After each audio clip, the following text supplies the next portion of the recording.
좀 다가간다는 생각을 많이 하게 되고 영화가 끝나는 지점에서부터 더 많은 것들이 궁금해지는 영화이긴 하거든요. 여러분들 궁금한 것들 있으시면은 이 영화를 총괄했다고 하긴 그렇지만 많은 부분에 관여하신 우리 고경표 배우님께 질문하셔서 여러분들의 궁금증을 해결하시기를 바라겠습니다. 먼저 신성 감독님 아쉽게도 자리에 오늘은 안 계신데 미로라는 프로젝트는 그 크레딧 끝까지 보신 분들은 아시겠지만 필름어라는 그 제작사를 또 고경표 배우님이 만드셨어요. 첫 작품으로 알고 있는데 이 작품 어떻게 시작하게 된 건지부터 설명 부탁드립니다. 사실은 신성 감독님도 그렇고 저와 필름어라는 제작사를 함께 차려준 강태우, 정지윤 두 분도 그렇고 저희가 다 학교 동문이어서요. 사실 이제 우리가 좀 오랜 시간 영화에 대해서 공부하고 심취해서 지내온 시간이 있으니 우리 이야기를 만들어 보는 건 어떨까라는 취지로 이제 시작을 하게 됐어요. 그래서 첫 번째 작품을 이렇게 너무나도 감사한 환경 속에서 찍었고 또 부산영화제라는 곳에 또 상영을 할 수 있었던 영광도 있었고, 그리고 또 이렇게 또 다시 관객들을 마주하는 시간이 참 새롭긴 한데 한편으로는 극장 개봉을 했으면 하는 바람이 크거든요.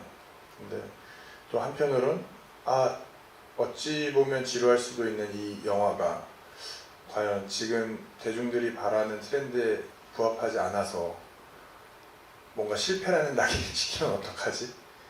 라는 고민이 이게 제작을 하니까 들더라고요. 배우였을 때는 그런 고민을 깊게 안 하다가 확실히 제작을 하다 보니 어떤 영화의 흥망성쇠를 또 생각하게 되는 제 자신을 발견하기도 하고 여러 가지 의미가 있는 영화인 것 같습니다. 그 신성 감독님 같은 경우에는 모퉁이라는 작품으로 또 부산국제영화제에서 처음 데뷔를 한 감독님이기도 한데요. 모퉁이를 보신 분들도 아마 있으실 거예요. 근데 이 작품 미로는 또 모퉁이랑 또 완전히 다른 영화예요.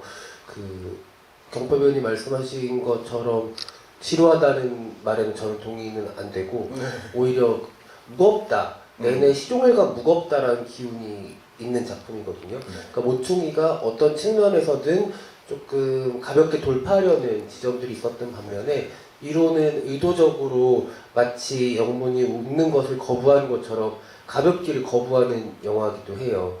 신성 감독님의 작품으로 치자면 모퉁이도 그렇고 미로도 그렇고 공간적인 어떤 의미를 제목에 내포하고 있기도 한데 이 이야기를 제작사로서 처음 이렇게 감독님께 받아 보시고서도 이야기들을 많이 나누셨을 것 같거든요. 그 창작자의 두 번째 작품이라는 거는 창작자한테도 무척 중요한 순서여서 그때 어떤 이야기를 제작사로서 또 작품의 주연배우로서 나누셨는지 궁금합니다. 사실은 말씀해 주셨던 것처럼 이렇게 밝은 영화가 아니길 바랬던 것 같아요. 그리고 그래서 제가 이 내용에서 표현하려고 했던 영문이라는 인물조차도 선인이지 않았으면 좋겠다라는 느낌이 있었어요. 그래서 조금은 불쾌한 사람 혹은 어찌 보면 되게 찝찝하고 그런 사람으로 좀 느껴지길 바랬거든요. 뭐 갑자기 돌발적인 행동으로서 폭력적인 성향을 보인다든지 정말 막 크나큰 복숭을 다짐한 것 같아 보였으나 고작 한다는 게 이제 체크아웃 시간에 바닥에 토를 해댄다든지 정말 그런 찌질을 하고 그런 모습들. 근데 그게 참 저는 많은 사람들과 다 있는 모습이라고 생각을 했었어요. 뭐 저희가 막 물론 이제 막 안 좋은 극단적인 어떤 일련의 사고들도 있지만 일상에서 느끼는 자그마한 복수 혹은 뭐 그런 찌질함들은 오히려 많은 사람들이 그런 걸 더 가깝게 대하고 있지 않나? 그래서 좀 영화적인 복수, 영화적인 표현이라기보다 조금 더 현실에 맞닿아 있는 표현들을 찾으려고 노력을 많이 했던 것 같아요. 감독님도 아마 그런 부분에 있어서 많이 이제 원하셨던 것 같고 준비하는 동안 정말 뭐 동문이기 때문에 더 많은 이야기가 오고 가기도 했었고 그래서 그런 영화들을 좀 표현하지 않았나. 장르로 치자면 미스터리 심리극이라고 해야 될 것 같거든요. 근데 재밌는 거는 경표 배우님도 그렇고 특히 경표 배우님이 한 번도 보지 못했던 모습들이 이 영화 속에는 많이 나오는 것 같아요. 저런 표정을 다른 작품에서는 내가 본 적이 없는 것 같은데라고 여러 순간 생각을 했었고, 오히려 표정을 정말 잘 쓰는 배우고 네. 몸을 정말 아끼지 않는 타입의 배우인데 의도적으로 안 쓰는구나.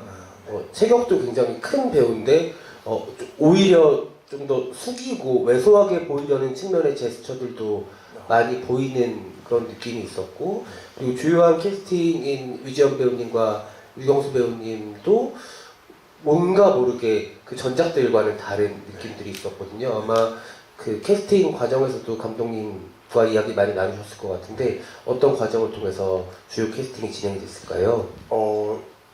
사실 감독님이 영문이라는 인물을 저를 염두에 두고 쓰셨다고 하셨고, 그리고 저희가 시나리오 개발 과정에서 이 인물들 사진을 띄워놨었어요. 그래서 어떤 배우들이 이런 역할에서 보여졌을 때 좀 얼굴 합이라든지 뭐 잘 맞을까 하다가 감독님도 저도 처음으로 이야기 나왔던 게 사실 류경수 배우였거든요. 그래서 그간 류경수 배우가 해왔던 모습과는 다른 어떤 이미지의 모습을 또 보여줄 수 있을 것 같은, 사실은 제가 생각하는 류경수라는 배우는 굉장히 느와르적이고 좀 강한 이미지를 많이 표현했다라고 생각을 하는데 이번 영화에서만큼은 또 되게 또 젠틀하고 어찌 보면 또 되게 소심하고 그런 모습들을 보고 싶었어요, 류경수라는 배우한테. 그래서 경수한테 또 사적으로 연락을 해서 좀 도와줄 수 있겠니 했는데 너무 흔쾌히 또 참여해 주겠다고 했고, 위지연 배우 같은 경우도 사실은 신성 감독이 컨택을 해서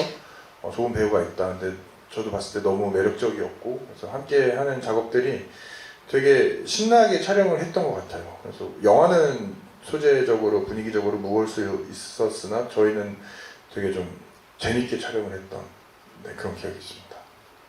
그 초반에 희미가, 위지연 배우님 연기한 캐릭터죠. 희미가 아버지의 죽음을 알고 영화는 시작을 해요.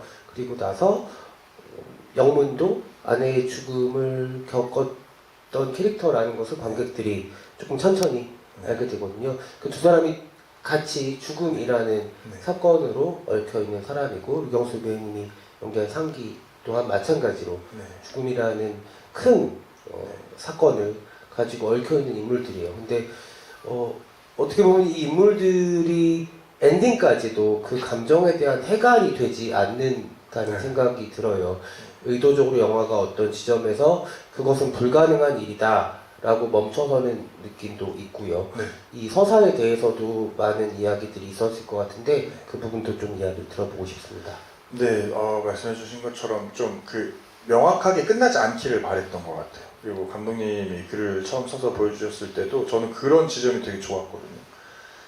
뭔가 이 인물이 겪은 이 상황에 대해서 관객들한테 불친절해 보일지언정 저는 오히려 그게 더 사람다운 일이라고 생각을 했고, 저 또한 그런 지점으로 있고 그런 지점으로서 원동력이 돼서 살아가고 있기 때문에 꼭 어떤 사건 사고에 대한 인물의 소회가 해소되어야만 하는가에 대한 질문이 컸었는데, 때마침 또 이 미로라는 작품을 보면서 그러지 않아도 된다라는 뭔가 제 의구심에 대한 해답이 있었던 것 같고, 기왕 이렇게 된 거라면 관객들도 이거를 그렇게 느끼게 하자. 좀 찝찝하게 끝났으면 좋겠다. 네, 그래서 그게 사실은 영문도 그렇고 상기도 그렇고 희미도 그렇고 누구 하나 이제 제대로 해결된 것 없이, 근데 우리가 살아가는 삶이 다 그렇다고 생각을 해요. 정말 뭐 하나 해결된 거 없이 그냥 그걸 마음속에 안고 살아가는 것 같고, 그게 과연 죽어서도 끝날까 싶기도 하고, 좀 저는 인생이 그렇게 해결된다라고 느껴지지 않더라고요. 그래서 그런 현실성이 전 되게 좋았던 것 같아요. 그래서 허무맹랑하지 않고 되게 현실에 닿아 있는 인물들, 그리고 현실에 닿아 있는 상황들, 사건들, 누구에게나 일어날 수 있을 법한 현실성이 조금 저한테는 되게 큰 재미로 다가왔었거든요. 그래서 그렇게 만들려고 노력 많이 했습니다. 제가 아까 고경표 배우님의 못 봤던 부분들이 이 작품 통해서 많이 봤다고 말씀을 드렸는데, 지금까지 꽤 긴 시간을 또 경표 배우님 배우로 직업 배우로 살아오셨는데, 저희한테 저를 포함해서 관객분들한테 고경표라는 배우는 어떤 작품 장르에서도 좀 명쾌한 사람이었거든요. 이 사람은 그렇게 의문스럽지 않고 뭔가 믿음을 주는 사람이었단 말이죠. 그것이 캐릭터가 뭐 얇다 이런 느낌이 아니라 투명해서 깨끗한 사람을 많이 주로 봐왔던 것 같아요. 근데 한편으로는 이런 영문 같은 캐릭터에 대한 갈증이 있었던 게 아닌가 싶기도 하거든요. 그런 측면은 어떻게 생각하세요? 네, 너무 갈증이 있었고요. 그래서 이 영화가 극장에 걸려서 좀 저도 이런 모습의 인물을 표현할 수 있는 배우랍니다. 그리고 또 제가 이제 배우로서 나아가는 방향은 다채로운 스펙트럼을 연기하는 배우였으면 좋겠다라는 항상 포부를 어릴 때부터 앞으로도 좀 유지하고 싶은 생각이 있는데요. 그래서 좀 많은 관객분들이 기존에 저에게 보았던 모습들 이외에 좀 다른 모습을 봐주셔서 또 거기에 대한 평가도 좀 받아보고 싶고요. 그래서 정말 말씀처럼 그런 갈증들이 있었던 것 같아요. 그거를 워낙 또 친한 신선 감독님이 개인적으로도 좀 그걸 느껴서 좀 이렇게 써주시지 않았을까 싶기도 하네요. 지금 생각해보니까. 네. 그러면 그 얘기를 좀 해볼까 봐요. 제작사 필름어 고 대표님으로서 어떤 마음이 그 사업자 등록까지 하게 했으며 이제 사업자 등록 이후에 꽤 긴 시간이 지났는데 지금 시간이 지나서 첫 작품을 완성하고 이제 배급을 진행하고 있는 단계로 알고 있거든요. 네. 이때 또 어떤 변화가 마음 안에서 있었을까요?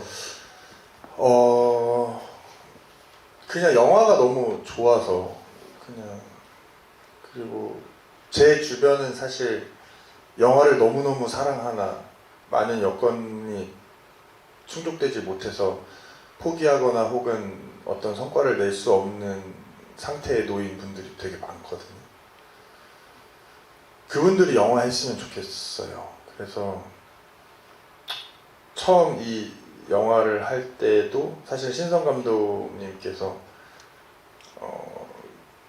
부산에서 그 말씀을 하셨어요. 나 영화 찍고 싶어 경표야 하면서 이제 그 눈물을 좀 보이신 적이 있는데 그런 어떤 그 영화에 대한 갈망, 열망 그런 진정성들이 좀 닿았던 것 같아요. 그래서 저도 막 이걸로 정말 왕가 사는 남자처럼 떼돈 벌어야지 막 갑자기 여기서 왕가 사는 남자 언급을 한다는 것은 아니 이제 다들 아실 테니까 좀 비유를 이렇게 하면 큰 야망이 사실 나도 있다. 그렇다기보다 사실은 이게 영화 시스템이라는 게 투자한 만큼 돌아오기가 굉장히 오래 걸리거나 혹은 그러지 못할 경우들이 훨씬 많거든요. 주변에서의 만류도 좀 사실은 있었어요. 왜 굳이 힘든 길을 가려고 하냐. 안 그래도 코로나 이후로 극장 시장이 많이 안 좋아지고 있는데 너 그렇게 여유롭니라고 물어보셨길래 그렇진 않았거든요 사실. 근데 그래도 저는 친구들과 그리고 영화를 하고 싶어하는 사람들과 영화를 하고 싶었고 개인적인 성향이 그런가 봐요. 뭔가 다 이제 사라질 것들이라고 생각을 해서 내가 쥐고 있는 돈이라든지 내가 쥐고 있는 능력을 쓰지 않으면 내가 가지고만 있으면 그게 무슨 의미가 있지? 하나라도 족적을 남겨야겠다 죽기 전까지. 그래서 그런 마음으로 계속 사는 것 같아요. 그래서 이번 작품 끝나고도 지금 두 번째 작품이 얼마 전에 크랭크업을 마쳤는데 빨리빨리 찍고 최대한 많이 찍고 뭐 죽이 되든 밥이 되든 빨리 많은 분들한테 좀 선보였으면 좋겠다. 저 이런 거 하고 있어요. 제가 세상에 태어나서 이런 사람들과 이런 걸 남기고 있어요 라는 개인적인 욕망이 있고요. 그리고 그 사람들 정말 그 영화를 사랑하고 제 기준에 정말 영화를 잘한다고 생각하는 그 사람들이 세상에 알려줬으면 좋겠어요. 그래서 저를 정말 즐겨 밟고 막 정말 저를 갈아 먹어서라도 그 사람들이 정말 이렇게 좀 드러났으면 좋겠다. 그 사람들의 노력이 헛되이지 않았으면 좋겠다라는 그 마음이 제일 큰 것 같아요. 네. 그렇다면 혹시 이 자리에도 예비 영화인들이 계실 수도 있거든요. 네. 필름어의 문은 열려 있습니까? 아직은 안 열려 있습니다. 아직은 여력이라고 하죠. 지금 남은 기운이 없어요. 그래서 사실 저희가 이제 한 3년 차 된 것 같은데 영화 하시는 분들은 아시겠지만 3년 차에 제작사가 돼서 장편 영화 2편이 나오기까지가 굉장히 타이트한 시간이거든요. 그래서 일단 이제 두 번째 작품까지 최대한 마무리를 잘 해서 이 앞선 미로와 그 두 번째 작품을 레주메 삼아서 포트폴리오 삼아서 제가 다른 분들께 좀 투자를 받아서 회사를 운영하고 그 투자금으로 영화를 찍을 수 있는 환경이 주어진다면 그때 포문을 활짝 열겠습니다. 그래서 많이들 그럼 박수 한번 부탁드리겠습니다. 혹시 뭐 좋은 이야기 시나리오로 쓰고 계신 분들은 잘 마무리하셔가지고 그리고 일단 뭐 미로가 저는 개봉 준비하는 걸로는 알고 있거든요. 네네. 그때 개봉하면은 응원하는 마음으로 미로 한 번 더 봐주시고 네. 미로가 첫 작품이니만큼 어느 정도 극장에서 성과가 나야지 또 제작사 대표님도 신이 나시고 네, 신이 나겠죠. 문을 열 수 있는 마음이 들기 때문에 그래서 이제 그 또 투자해 주신 분들한테 저희 수익이 납니다라고 얘기를 해야 그래? 그럼 나도 돈을 넣어줄게 이렇게 하는데 한 번만 도와주세요 이러면 이제 이게 안 되는 거니까 사실 이런 얘기를 잘 안 하거든요 보통. 제가 지금 말하면서 내가 너무 솔직한 얘기를 막 떠들어대고 있는 건 아닌가라는 생각이 드는데 이런 얘기는 잘 편집해서 어디에 올려주세요. 예, 좀 과하다 싶으면 그냥 기억에서 지워주세요. 근데 되게 여러 관객분들께서 고경표 배우가 제작사 대표가 됐다라는 것에 대한 궁금증도 분명히 있으셨을 거라서 아까 해주신 말씀으로서 충분히 설명이 되었을 거라고 생각이 들고 아마 마음속에서 응원들 하시고 계실 거예요. 왜냐하면 이게 배우분들께서 소속사를 차린 경우는 왕왕 있지만 제작사를 차린 경우는 정말 좀 드물거든요. 거긴 좀 다른 행보를 걷겠다는 의지의 표현이기도 하고 제작사라는 것 자체가 정말 많은 것들을 또 컨트롤해야 되는 일이고 어떤 영화에 대한 궁금증과 열정이 없이는 지속할 수 없는 사업임을 모르지 않기 때문에 경필 부님이 아까 영화 너무너무 사랑한다고 말씀하셨던 그 불씨가 안 꺼졌으면 좋겠다는 생각이 들어요. 네, 네. 열심히 해보겠습니다. 네, 감사합니다. 미로 얘기로 다시 돌아보도록 하겠습니다. 미로는 참 군데군데가 비어있는 영화예요. 어떻게 보면은 아까 말씀하신 것처럼 인간사가 해결되지 않기 때문에 이기도 하고 제목이 미로잖아요. 미로는 입구도 있고 출구도 있지만 그 안에서가 너무 어려운 과정을 뜻하는 단어이기도 해요. 이 인물들 모두가 그 미로 안에 이야기를 만든 사람이 집어 넣어놨다는 생각이 좀 들거든요. 그 측면에서 이 편집 과정에도 개입을 이제 제작자는 하게 되잖아요. 네, 많이 아마 했습니다. 네, 많은 편집 과정이 있었을 영화라고 생각이 돼요. 이렇게 타이트한 러닝타임 안으로 들어올 때는 좀 삭제된 장면들도 있으리라고 짐작이 되거든요. 그 이야기를 좀 들려주시죠. 참 어려운 이야기인데요. 사실 저희 러닝타임이 굉장히 길게 나왔었어요, 처음에. 근데 선택을 한 거죠.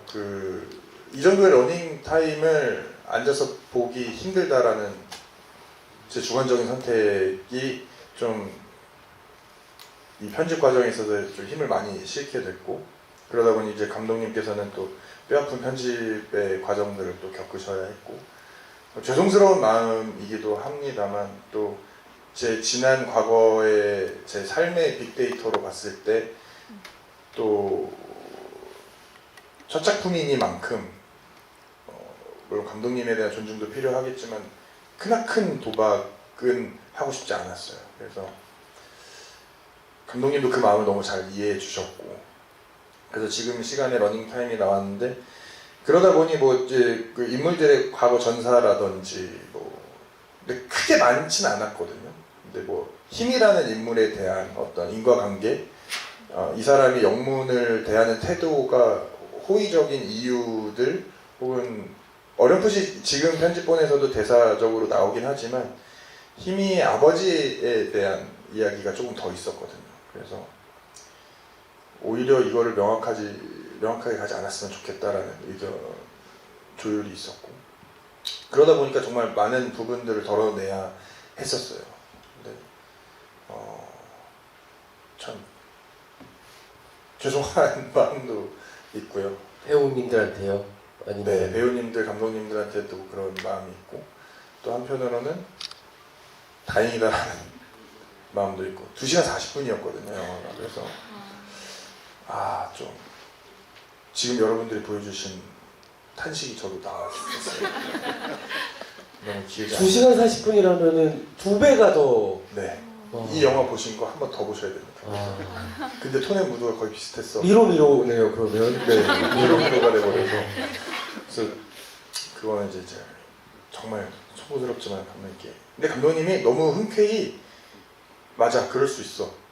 그럴 수 있어. 해서 너무 흔쾌히 그거를 또 허락해 주셨어요. 그래서 감독님께도 너무 감사하고 또 그만큼 또 죄송한 마음도 있고 또 통으로 날아가신 배우분들도 있거든요. 그 상기와 그 소개팅 여에 대한 또 이야기가 더 있고 그러면서 상기의 어떤 그 짓눌림, 산속에서의 짓눌림 그 역시 누군가에겐 가해자였을지 몰라도 본인 또한 피해자의 삶을 또 살고 있는 그 과정들이 있었어요. 그래서 또 류경수 배우와 박한빈 나라 배우에게도 좀 죄송하고 듣다 보니까 이렇게 편집 분량이 다 다른 배우들 분량인 것 같고 저희가 본 영화는 영문의 이야기가 너무 틀림이었고 이것은 저희가 잘 알고 있는 제작사의 입김이라는 것과 비슷한 것 같고 갑자기 아니, 사실- 무너지시고 네. 영문도 많았어요. 영문도 많이 있었는데 영문도 이제 그 아내를 잃고 나서의 이제 자기 이야기 그리고 그 가족과의 이야기가 더 있었고 그리고 영문도 사실 잘라낸 게 많고 사실 잘라낸 걸로 치면 영문 분량이 제일 많긴 하거든요. 그래서 오해하지 않으셨으면 좋겠고 그래서 그래도 잘 정리가 돼서 근데 저는 이제 뭔가 지금 이 편집본이 더 뭔가 의문스럽고 더 미로에 갇힌 사람들 그러니까 우리가 사실은 지금 우리가 이렇게 같은 공간에서 서로를 마주하지만 마주한 사람들이 어떻게 살아왔고 그 사람은 앞으로 어떻게 살아갈 것이며 뭐 무슨 일을 겪었고를 모르잖아요. 그냥 공유하고 있는 이 순간 딱 한 순간에 우리의 그냥 아이 컨택과 그냥 어떤 그런 교감이 있는 게 또 삶이라고 생각을 하는데 영화에서의 인물들도 그것들이 막 다 드러나지 않기를 바랬거든요. 물론 그런 것들이 설명되어야 그에 대한 몰입도라든지 상황에 대한 인지가 더 쉬워지는 경우들도 분명히 있습니다만 조금은 그동안에 보여졌던 어떤 흐름과는 다른 영화를 좀 보여드리고 싶었어요. 그래서 이게 뭐야 하시는 분들에 대한 의견도 너무 맞다고 생각을 하고요. 그래서 저는 사실 좀 만족스러웠습니다. 그러다 보니까 그러니까 되게 재밌는 뉘앙스를 갖게 된 게 너무 여러 가지 측면에서 뭐 촬영도 그렇고 공간도 그렇고 캐릭터도 그렇고 한국 문학 같거든요. 어떤 지점들은. 근데 그러다 보니까 이 영화가 되게 이상한 해외 문학 같은 지점들이 생겼어요. 뭔지 모르게 이국적인 정서들이 좀 있어요. 네. 되게 희한한 정서들이 첨범을 갖기도 하고 후반으로 갈수록 그런 개성을 또 갖게 된 것 같다는 생각이 들기도 합니다. 그 영문이라는 캐릭터는 뭐 편집된 부분들이 있었겠지만 경표 배우님 느끼기에 얼마큼 이해할 수 있는 사람이었어요? 제가 바라는 이해도는 한 글쎄요 80% 이상이진 않았을까 싶은데요. 그러니까 반 이상은 이제 이해를 했다고 봐야지 연기를 할 수 있는 거고 100% 이해하기는 어려웠던 것 같아요. 그가 보이는 어떤 이런 순간적인 제스처들이라든지 그러니까 저는 사실 좀 솔직한 편이라 그러니까 사실은 그 편집된 부분에 영문이 혼자만의 시간을 굉장히 많이 갖거든요. 그게 되게 음흉했어요. 그래서 근데 결국엔 영화상으로 보면 와이프와의 전사도 더 있어서 뭐야 왜 자기가 저렇게 혼자 궁상 떨지라는 이 느낌이 셌거든요. 왜 피해자 코스프레를 하고 있는 거지라는 처음 느낌이 있었는데 그게 너무 직설적이지 않았으면 좋겠더라고요. 그냥 좀 찝찝한 사람이었으면 영화 끝났을 때 뭐야 영문이 나쁜 사람이었네 보다 쟤 뭐지? 쟤 뭔가 좀 약간 꼬롬한데 약간 이상한데 그런 느낌이 남기를 바랬던 것 같아요. 그래서 저도 영문을 100% 다는 이해하지 못하는 것 같고 저와 다른 어떤 성향의 모습들이 꽤나 많이 느껴졌기 때문에 아마 이해도로 치면 한 80%이지 않을까. 네. 그 말씀 주신 단어 중에 그 단어가 너무 맞는 것 같아요. 음흉하다. 네. 음흉한 사람이라는 생각이 들고, 어떤 측면에서는 이 영화에서 제가 핵심적으로 받아들였던 대사는 영문이 말하는 내가 약점을 쥐고 있었던 거지 라는 그 대사거든요. 거기서 많은 부분이 좀 설명이 된다고 느꼈어요. 네. 얼마나 이 김승윤 배우가 연기한 아내를 시시각각으로 조여오는 사람이었는지, 네. 그리고 죄책감이라는 것이 사실은 자기만을 위한 감정일 수도 있잖아요. 네. 그걸 가지고 동력으로 사는 인물이기도 하고, 네. 그런 측면에서 엔딩이 되게 희한하거든요. 네. 그러니까 그 마치 승윤 배우님이 가지고 있는 이미지 때문이기도 하지만, 네. 승윤 배우님 좀 사슴 같고, 네. 사냥꾼이 어떤 그러니까 포식자가 네. 목표물을 놓친 느낌의 어떤 음. 교차 편집 같기도 했거든요. 네. 그 엔딩 씬도 좀 궁금해요. 엔딩 씬도 사실은 그쵸. 그러니까 원래 편집된 부분까지 말씀을 드리자면 영문이 그 란주라는 와이프의 약점을 쥐고 약간 피말리듯 결혼 생활을 이어갔었어요. 그래서 란주가 사실은 바람을 피웠는데 그 또한 저는 이해가 되는 바람이었거든요. 영문의 어떤 성격이라든지 그의 꼼꼼한, 원래 그것도 또 편집이 됐는데 그런 좀 약간 강박적인 꼼꼼함이라든지 막 이런 것들이 있었는데 그 때문에 좀 이렇게 휘말린 삶을 살다가 첫사랑을 만났고 2시간 40분짜리 영화가 될 수 있겠네요. 예. 그 처갓집의 사람들은 또 다 그 내용을 알고 있고 자기 딸이 왜 이렇게 피말리게 살고 있는지도 알고 있고 그래서 그 와이프의 자살이 그 장인어른님이 그냥 이렇게 묻으려고 했던 것도 사실은 사위에 대한 미안함도 있던 거고 그러니까 되게 좀 복합적인 사건 사고가 많았는데 좀 그렇네요. 2시간 40분 될 수도 있습니다. 나중에 잘 되면 뭐 디렉터스 컷 버전으로. 네. 그래서 그 엔딩에서도 사실은 그런 모습이었던 그러니까 제가 이제 뒤돌아보면서 또 이렇게 빈 거리를 돌아보는 게 영문이 느껴야 하는 그런 공허함. 그러니까 스스로 외로움을 난 외로운 사람이야. 난 외로운 사람이야. 스스로 막 이렇게 이입하는 외로움이 아니라 정말 그 영화 말미에는 아무것도 남지 않았네. 대단한 복수도 하지 못했고 결국 와이프를 죽인 건 나라는 걸 알고 있었으면서도 나는 피해자인 양 내가 마치 당한 사람인 양 행동했던 그런 모든 것들에 대한 허탈감? 외로움이 좀 그래서 그 많은 인파 속에서 혼자 거닐 때도 또렷한 포커싱이 아닌 그냥 어떤 핸드폰으로 찍으면서 흐려지길 바랬던 것 같아요. 그래서 감독님이랑도 그 촬영할 때 많은 이야기가 있었고 뭐 그런 식으로 좀 표현되길 바랬던 것 같습니다. 그 첫 번째 제작하신 작품 미로를 통해서 영화를 좋아하는 사람으로서 고경표라는 제작자의 어느 정도의 취향이 저는 드러난다고 보는 쪽이거든요. 그 부분은 지금까지 배우로 선택받아서 해왔던 길이랑 또 다른 길이라는 생각이 들고요. 경표분이 평소에는 어떤 종류의 영화들을 좋아하시고 그게 분명히 밑거름이 되어서 영화를 만들고 싶다는 제작자로서 감독이 아니라 생각이 드셨을 텐데 그런 작품들을 조금 말씀해 주실 수 있을까요? 저는 사실 아무도 모른다라는 영화를 또 되게 좋아해요.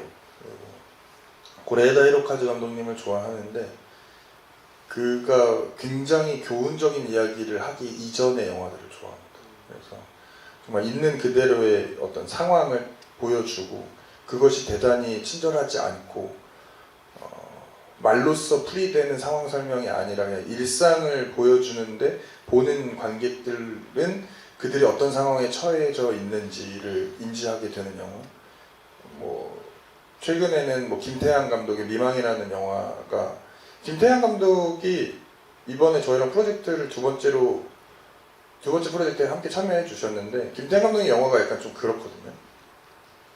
뭔가 대단히 설명적이지 않아요. 그냥 그들은 일상에서의 일상 대화를 주고받고 있을 뿐 근데 보는 저는 저 사람이 어떤 감정이구나 이 둘은 무슨 관계구나 저게 저렇게 엮여있고 이렇게 풀어지는구나를 되게 삼자 입장이지만 되게 깊게 들여다볼 수 있는, 그래서 김태환 감독님 영화를 되게 좋아하거든요. 그래서 아마 여러분도 기회가 되신다면 미망이라는 작품 한번 찾아봐 주셨으면 좋겠고, 그레다 히로카즈 감독님 워낙 유명하시고 영화 좋아하시는 분들은 다 아실 테니까요. 그래서 저는 그런 좀 현실과 다 있는 영화들 좀 좋아합니다. 근데 미망도 그렇고 고레다 히로카즈 감독님 초기작들이 그렇고 생각보다 되게 서늘한 영화들이잖아요. 네. 그런 것에 대한 좀 니즈가 경표 배우님한테 있나 봐요. 막 어떻게든 따뜻하게 결론을 짓는 영화라기보다는 저는 그게 삶이라고 생각을 해요. 그러니까 되게 그게 현실과 다 있고, 그러니까 어릴 때 제가 너무 그 포장된 환상에 대한 이입을 많이 받았나 봐요. 그러니까 이제 자라면서 그 환상이 깨지는 것을 계속 마주해야 하고, 결국엔 이것이 현실이구나를 타협하게 되는 순간들이 뭔가 인생의 종지부를 찍는 느낌이었어요. 그 지난 20년과 지난 시간들을 돌이켜 보면, 이게 내가 어릴 때 꿈이라고 생각했던 것들에 대한 현실은 이런 거구나. 어릴 때는 그냥, 대신 그런 건 있어요. 확실히 어린 시절의 친구들에겐 꿈과 환상을 많이 심어줘야 이게 정말 현실을 마주했을 때 이겨낼 수 있는 원동력이 되겠구나 라는 건 저는 제 삶을 돌이켜보면서 느꼈던 것 같아요. 그래서 저는 어릴 때 굉장히 꿈과 희망이 많았던 친구지만 마주하는 현실이 가혹하면 가혹할수록 좀 계속 타협하게 되고 받아들이게 되면서, 근데 그것마저도 사실 싫지 않거든요. 그냥 난 이렇게 그러니까 말씀해주신 표현을 빌리자면 이렇게 그냥 서늘하게 살다 가겠구나, 시원하다, 약간 이런 느낌. 네. 근데 또 이제 또 한편으로 그 마음에 그 불신은 있죠. 그 환상을 지키고 그 환상 속에서 살고 싶은, 되게 복합적인 것 같아요. 그래서 아마 이번 영화뿐만이 아니라 다음에 찍어야 될 영화, 다다음에 찍어야 될 영화, 어찌 보면 제가 연출을 하게 될 영화들 또 다 다를 것 같은 느낌이거든요. 그 시절마다 느끼는 것이 다를 것이며, 그 시절마다 전달하고 싶은 메시지가 다를 것이며, 그 순간순간 좀 진정성 있게 살아가려고 합니다. 네, 그 제작사 필름을 통해서 이제 앞으로 펼쳐주실 입체적인 인간 군상들의 이야기를 기대해 주시면 좋을 것 같고, 제가 어제 행사 전에 우연하게 이제 유튜브에서 뭐가 떠가지고 그 미로 이렇게 검색하다 보니까 떴나 봐요. 네.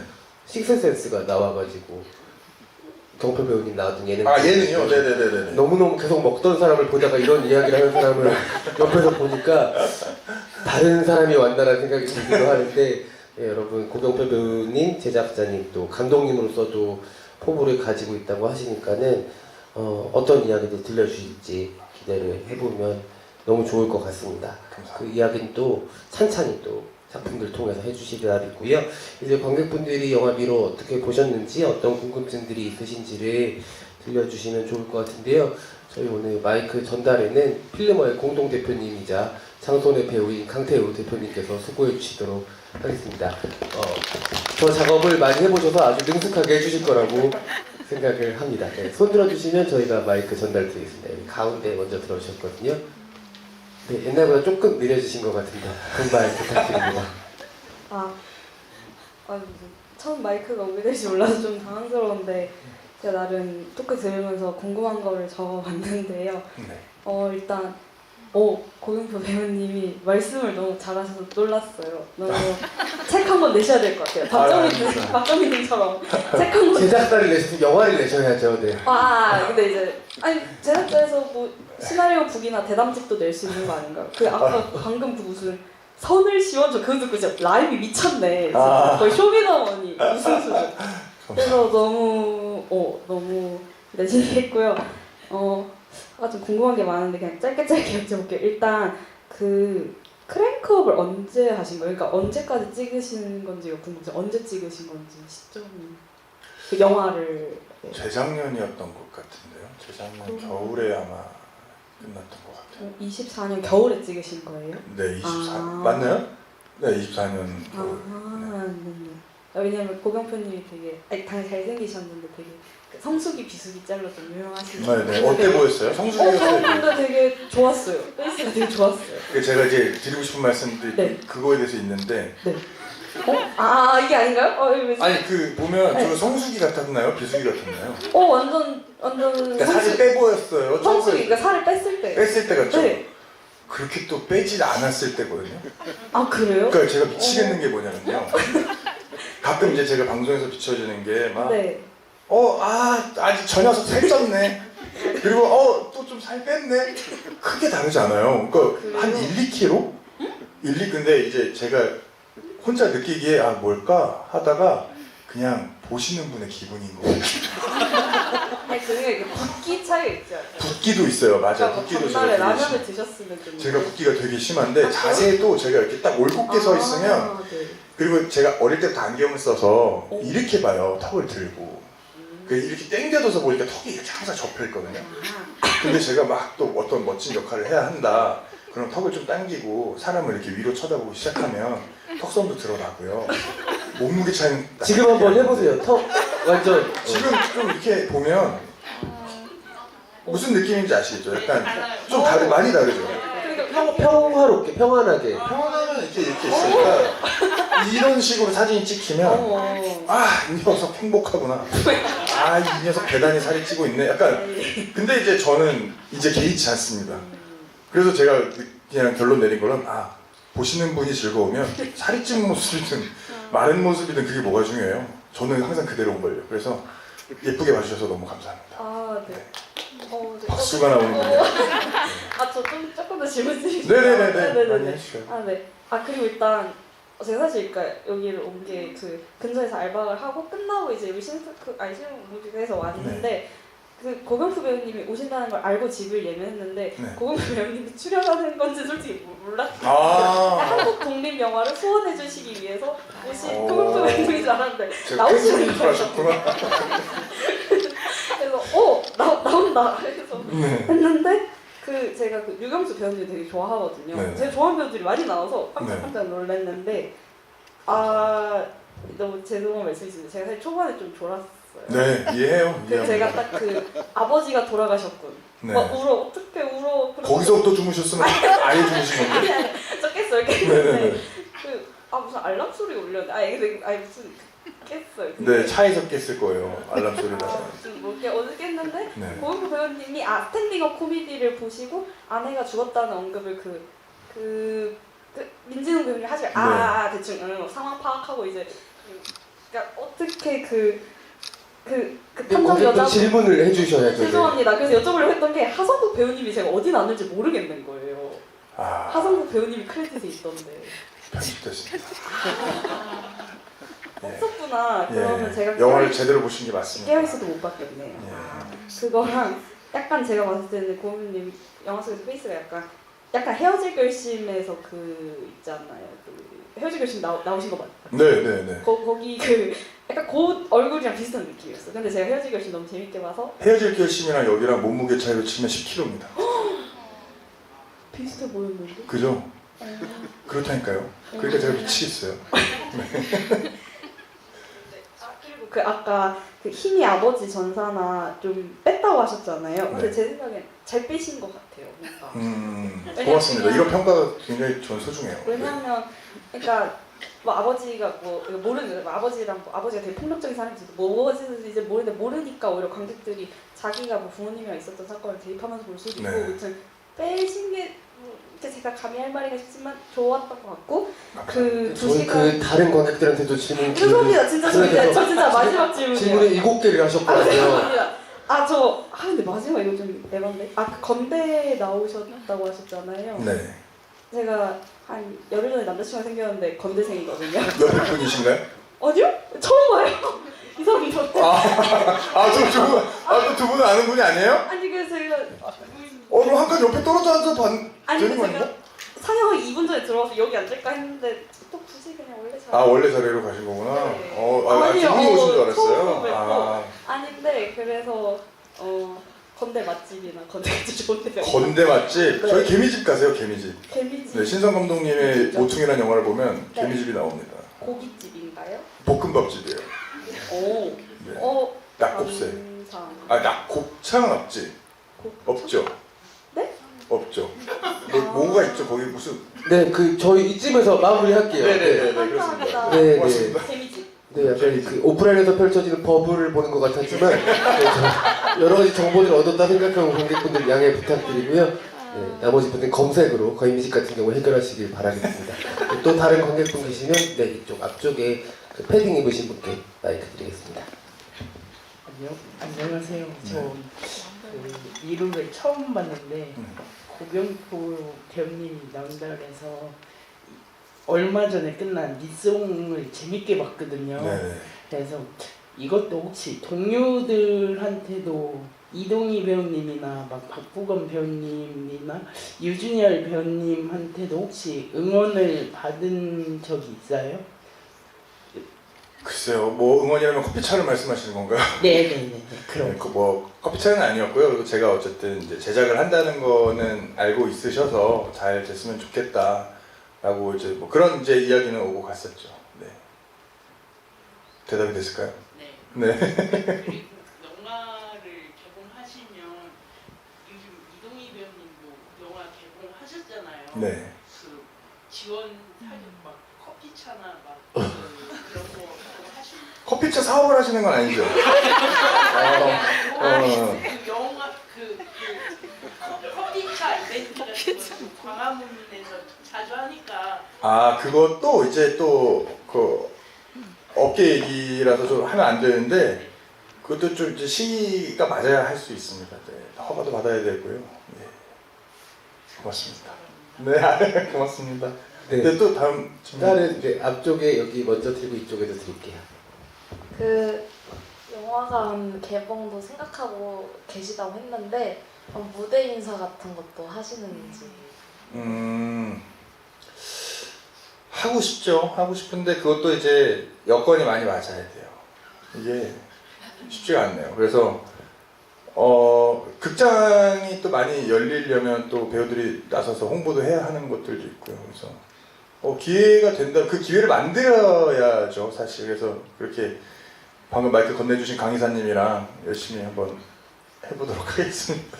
이게 또 배우일 때랑 제작사 대표일 때랑 다르죠. 네. 네. 생각할 게 너무 많네요. 제일 많이 하시는 말씀이 여건이거든요, 지금. 네, 여건이 충족돼야. 네, 안녕하세요. 네, 안녕하세요. 저 고경표 배우님 너무 팬이고요. 고맙습니다. 저는 최근에 저도 연극 배우로서 짧게 활동을 했었는데 네. 그때 뭔가 캐릭터에 되게 몰입을 하게 되면 되게 빠져나오기가 힘들더라고요. 근데 되게 어두운 캐릭터를 그 연기하셨잖아요. 그러면 되게 힘드시거나 그런 약간 찜찜함은 없으셨는지 궁금합니다. 저는 기본적으로 그 연기할 때 그 몰입도를 위해서 개인 스스로가 좀 그런 텐션을 유지하려고 하거든요. 뭐 예를 들면 제가 멋있는 어떤 남자 주인공을 해요. 그러면 평소에 제 자세도 바르게 하려고 하고 사람들을 대하는 태도라든지 말투라든지 이런 것들을 평소에도 좀 달리 하려고 그 캐릭터에 맞춰서 하려고 하거든요. 왜냐면 그래야 이제 그 말의 감정이 더 잘 묻어나오니까. 근데 빠져나올 땐 또 기가 막히게 금방 끝나요. 오, 대박. 네, 대박이죠. 근데 왜냐면 그거는 제 개인적으로 개인적으로 저는 연기는 가짜라고 생각해요. 진짜처럼 보여지는 게 더 중요하고 배우들이 몰입을 하다 보면 진짜처럼 느끼는 순간을 맞닿는 것뿐이지 모든 연기는 사실상 진짜일 수 없다라고 생각하고 저는 연기를 하거든요. 뭐 이런 이야기 들으면 또 누구는 다른 이야기를 하실 수 있어요. 근데 제 개인적으로는 저는 제가 뭘 느끼느냐보다 관객들이 제 연기를 보고 뭘 느껴야 하는가에 더 중점을 둬요. 그래서 크게 그 몰입 때문에 제가 힘들었던 적은 없고, 그래서 혹여 또 다음에 작품을 하실 때 그 몰입 때문에 힘드시다면 그래 지금 내가 연기했던 이 모습은 사실 가짜야. 라고 생각하고 빨리 나오시는 것도 방법이지 않을까 싶어요. 네, 감사합니다. 네, 감사합니다. 응원하겠습니다. 네 고맙습니다. 네, 감사합니다. 옆쪽에도 손을 들어주셨는데요. 안녕하세요. 저는 상기 조카 역을 맡은 변지라고 합니다. 그래 많이 컸네. 배우님 잠깐 일어서서 관객분한테 인사 한번 해주시죠. 저희 박수 부탁드리겠습니다. 네, 박수 한번 보내주시죠. 안녕하세요.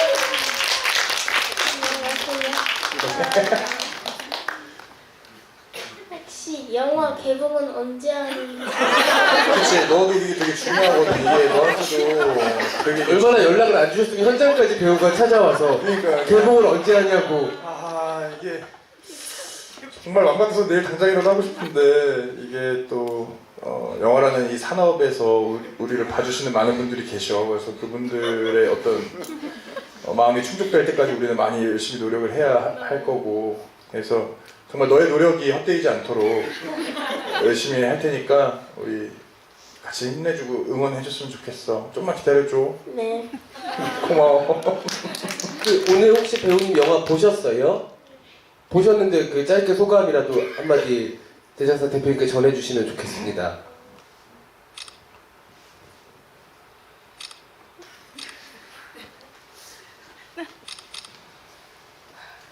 깊은 한숨을 마이크를 피해서 깊은 한숨을 내쉬셨어요. 일단은 너무 재밌었어요.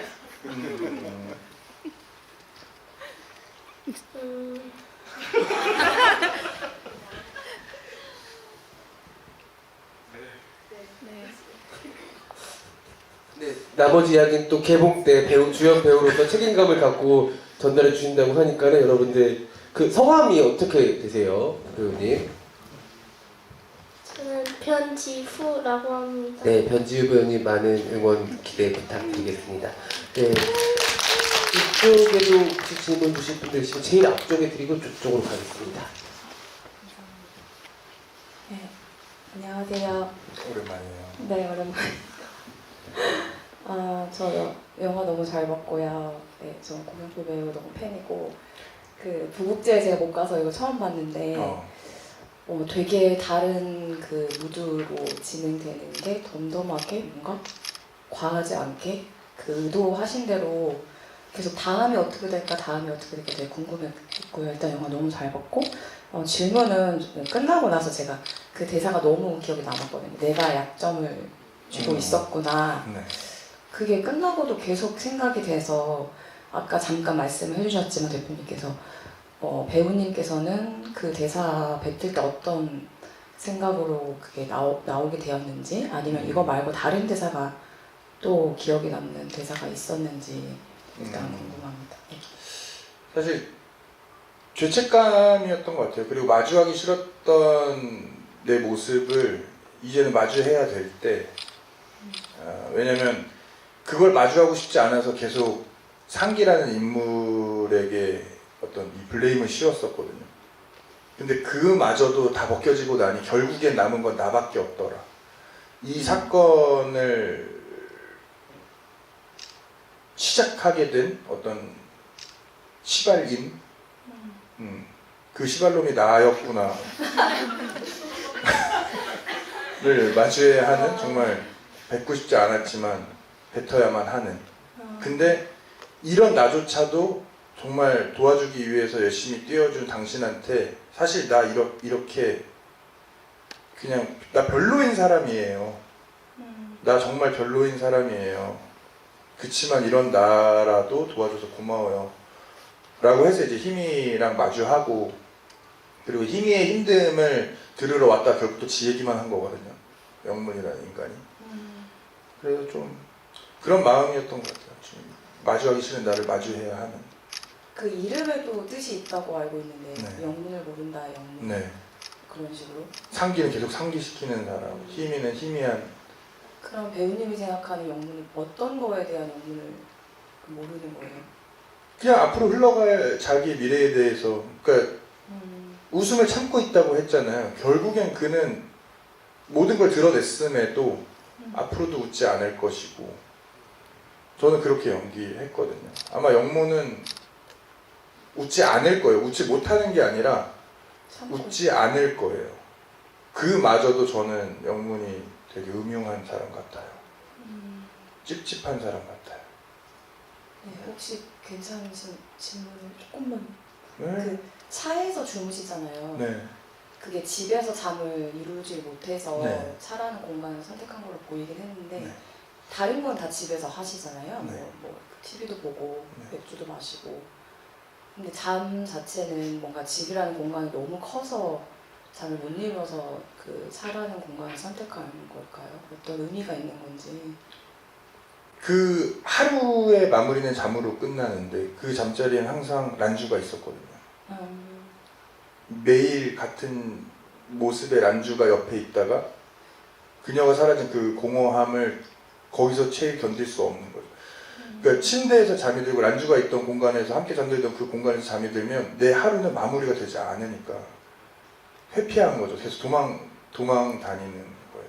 그래서 주방은 사실은 온전히 란주와 단둘이 있는 공간이 아니잖아요. 그 다른 집의 공간들은 혼자 쓸 수도 있고 뭐 같이 쓸 수도 있고 하지만 그 침실의 그 침대만큼은 결혼 이후로는 나와 란주가 함께 있어야 하는데 그 란주가 없고 근데 없는 이유는 난 알고 얼마나 무서웠을까요 그 공간이.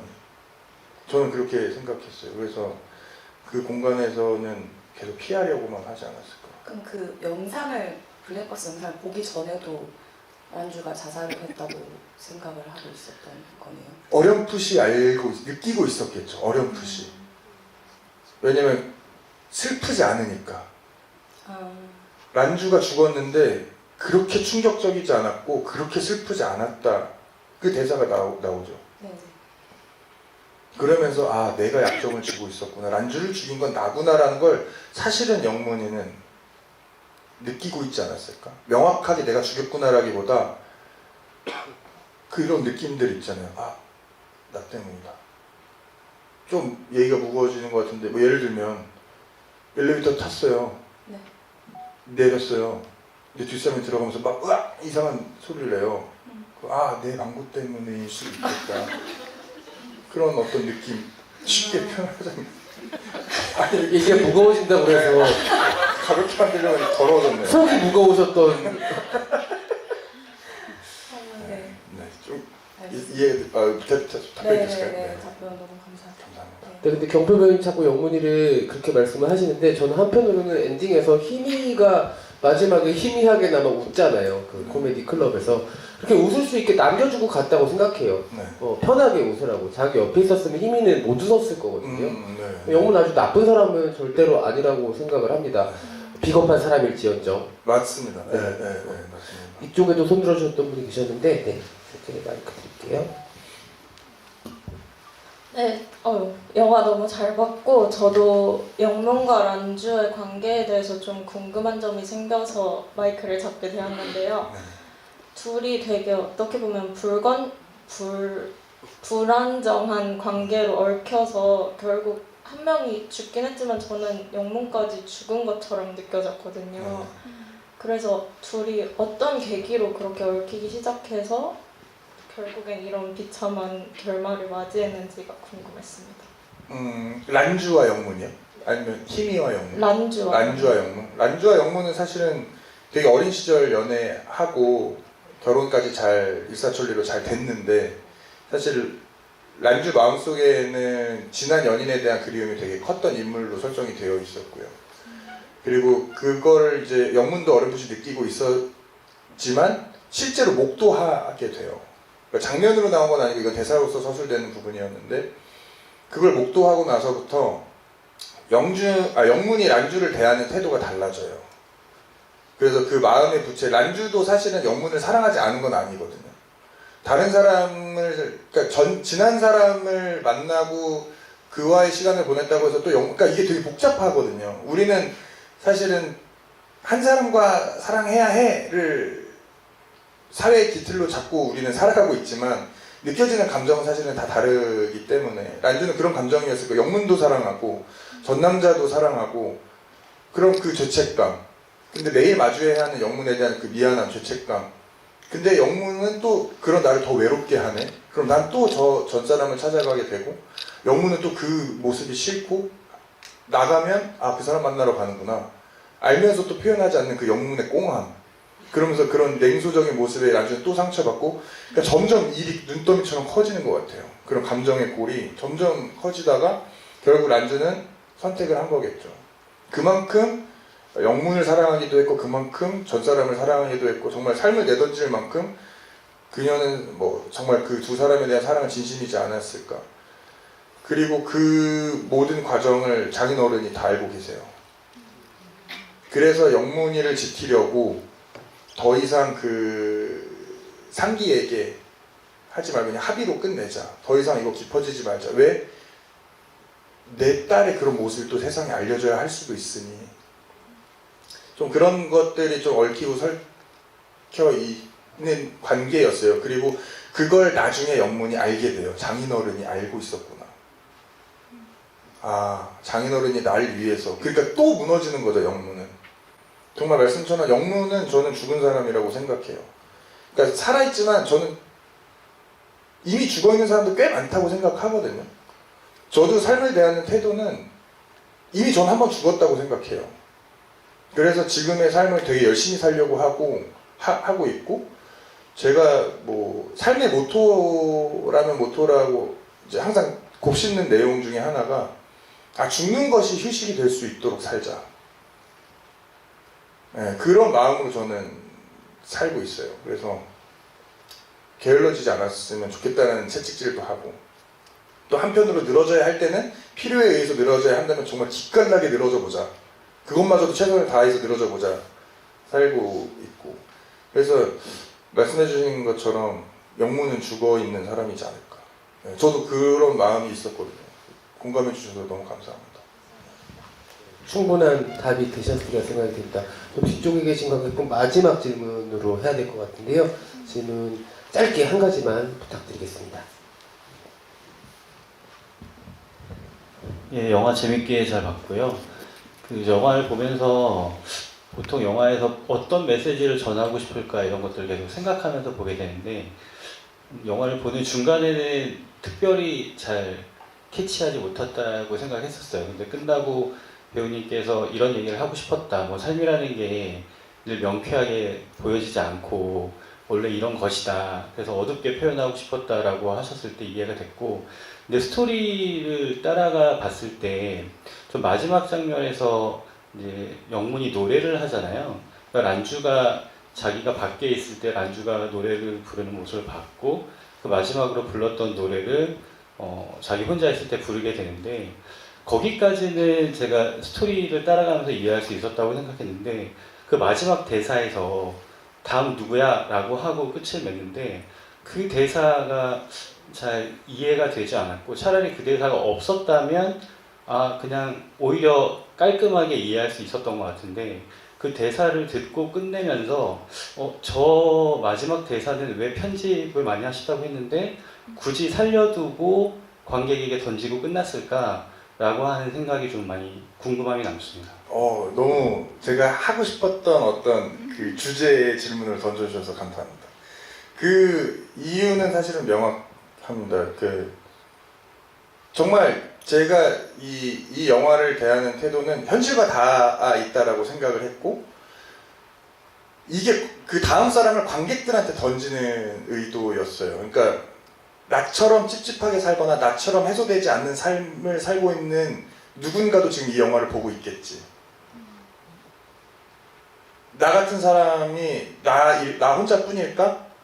분명히 관객석에서 이 영화를 마주한 사람들 중 누군가는 드러내진 못했지만 스스로의 어떤 그런 찝찝함을 안고 가는 사람이 분명히 있을 테니 그 다음 사람은 누굽니까?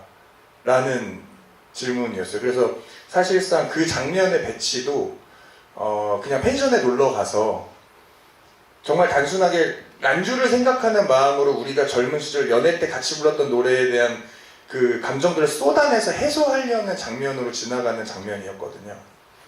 그리고 다음 사람이라고 던지는 것도 그 펜션에 놀러 갔던 친구들 중 한 명에게 나 다음 노래 부를 사람이었는데, 저는 그 감정과 그 다음 사람이라는 말이 너무 저한테 필요했던 장면처럼 느껴지더라고요. 그래서 그 장면을 맨 뒤로 빼버렸어요. 영화가 끝나고 또 끝난 엔딩에 제일 마지막에 했던 이유가, 자, 이 영화 보셨죠? 어떤 걸 느꼈을지는 사실은 저희가 대단한 메시지를 이렇게 직설적으로 던지는 영화가 아니다 보니 보는 사람들로 하여금 각자의 어떤 삶을 대입해서 혹은 관계성을 대입해서 상상하면서 각자의 견해가 다 다를 거라고 저는 생각을 하거든요. 이런 어떤 행태의 삶이 또 그 다음 사람은 누구냐를 관객들에게 던지고 싶었어요. 네, 그래서 그 편집하지 않았던 겁니다. 네, 감사합니다. 네, 답변이 되셨으리라 생각이 듭니다. 참 제목 같은 영화를 만드셨다고 생각이 들고요. 영화 속의 모든 인물들이 놓쳤다고 생각하면서 잡고 있는 사람들 같기도 하거든요. 인정하지 않으려는 마음이 누구나 있을 것 같고, 그 실체를 마주하는 거는 너무 어려운 길을 지나서야 할 수 있는 일이고, 사실 그 실체를 마주했다고 나서 크게 달라지는 것도 없잖아요. 근데 그거를 보는 영화인 것 같아요. 그 불편한 감정들을 보는 영화이기도 하고, 결론적으로는 그래도 영훈이가 상기와 희미한테는 어떤 감정들을 해소시켜주는 존재였다는 생각이 들기도 하거든요. 그런 측면에서 영문이라는 친구가 더 안타깝게 좀 안쓰럽게 느껴지는 부분도 있는 것 같아요.